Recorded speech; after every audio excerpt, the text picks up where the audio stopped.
Hey guys, thank you so much for joining me today for this reflexing tutorial. Now, reflexing a rose is one of my favorite little techniques that practically anybody can do. When we talk about reflexing a rose, it's all about a simple little trick, which I'm going to share with you today, that helps us alter the shape and style of a simple rose. Now, the roses we're using, they don't have to be anything crazy expensive. You don't have to use the best garden roses or crazy long stem roses. You can do this with pretty much any type of rose, although certain varieties do tend to look a little better than others. Let's take a look at how to start reflexing a rose. To begin with, I've got a single stem of menta rose here, which is one of my favorite varieties of roses. It has a very soft, neutral blush hue to it, which I think is just absolutely perfect. What we're going to start by doing is removing any of the guard petals. These are the petals that are a little bit damaged or a little bit green, and usually they're a little bit tougher, which makes them a little bit less attractive. Once we've removed the garf petals, I'm going to start taking the rose and taking a petal at a time. I'm just going to very gently fold it backwards using my thumb and my forefinger. As you'll see here, I'm going to continue reflexing the petals, one by one, just slowly working my way around the outside of the rose. Now, when reflexing, I always work from the outside in, and the next petal to reflex is always the one that is on the outermost edge.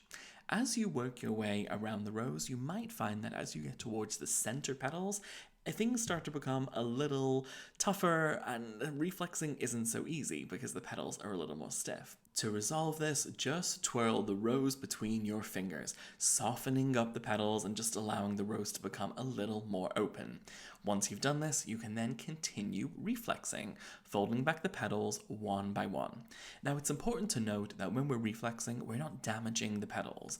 We're not tearing them, we're not ripping them. All that we're doing is popping them back, opening up the rose to really increase the size and the impression of the rose. Doing so allows you to create arrangements that look like this, and they give the rose a much more contemporary look and feel.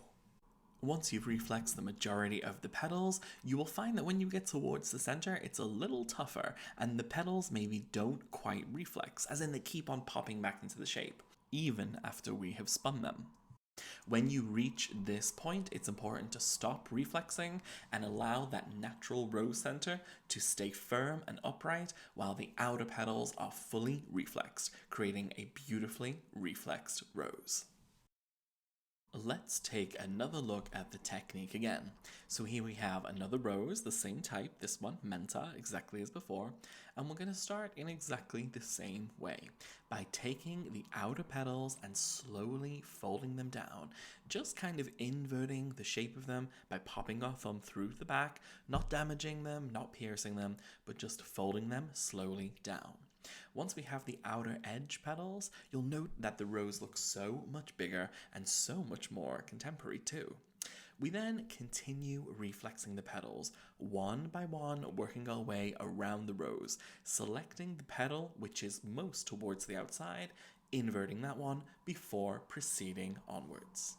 Once we get towards the center of the rose, you'll find the petals might become a little more stiff and maybe not as pliable, meaning that it can be more difficult to reflex them. Once you reach this stage, it's time to stop to preserve the natural beauty of the rose.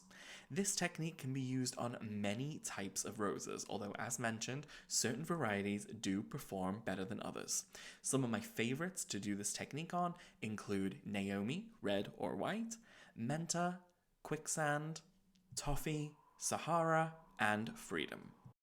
It's important to note that once we have finished reflexing our roses, we haven't damaged the vase life of the rose whatsoever. The rose will last the exact same amount of time. We won't have reduced the vase life in any way by using the reflexing technique. All we've done is increased the overall visual impression. We've opened up the rose, given it a more contemporary feel, and some would say added more value to the rose too, because it fills a lot more space. Out of curiosity, let's take one more look at reflexing a rose. However, this time we'll use a different variety. This rose I have here is White O'Hara, one of my favorite roses. And as you guessed it, I'm going to begin using the same technique. I'm going to start by taking off the guard petals, exactly as I did with the previous roses, and then slowly, one by one, start to reflex the rose petals on the outside first. It's important to work from the outside in so that we don't damage any of the other petals.